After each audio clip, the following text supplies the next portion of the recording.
Pocket squares are an essential accessory for any man for his wardrobe. Today I'm going to show you 3 basic pocket squares and 3 ways to fold them.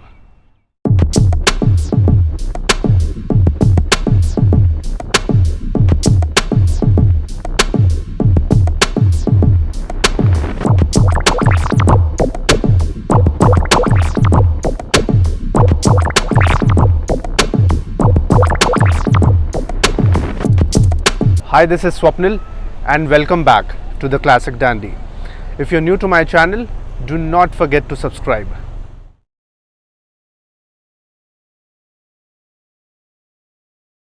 Any gentleman knows the importance of accessorizing, and pocket squares are no different. The 3 pocket squares that I'm going to show you today will be easier to incorporate with everything ranging from your band galas to your 3-piece suits. Slide the hanky through the other hand right from the center. Now flip the pocket square upside down. Finally tuck the pocket square in your breast pocket. Do not overthink this fold. The fold should look casual and bit uneven.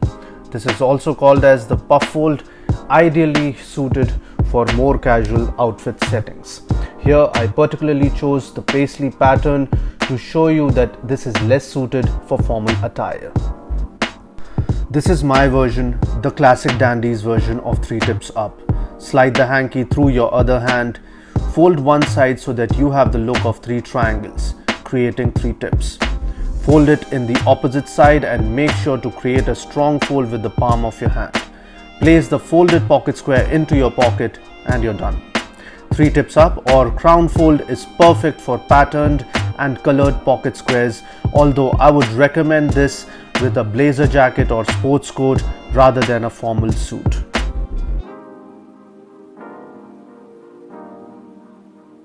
Fold the pocket square in half. Fold one side up. How much of the pocket square you fold is depending on how deep your jacket pocket is. Tuck the folded pocket square into your breast pocket. So these were the 3 pocket squares and 3 ways to fold them. Do check out my playlist here to check out my previous videos. Gentlemen, if you're looking for sartorial solutions in your day-to-day life, you have to look no further and check out the Classic Dandy every week. The Classic Dandy is present on every major social networking platform, so do follow me on Instagram, Pinterest, Twitter and on Facebook. Do not forget to subscribe to my channel and hit that bell icon so that you will be notified every time I post a new video. Also, do not forget to leave your comments and let me know what you would like to see in future.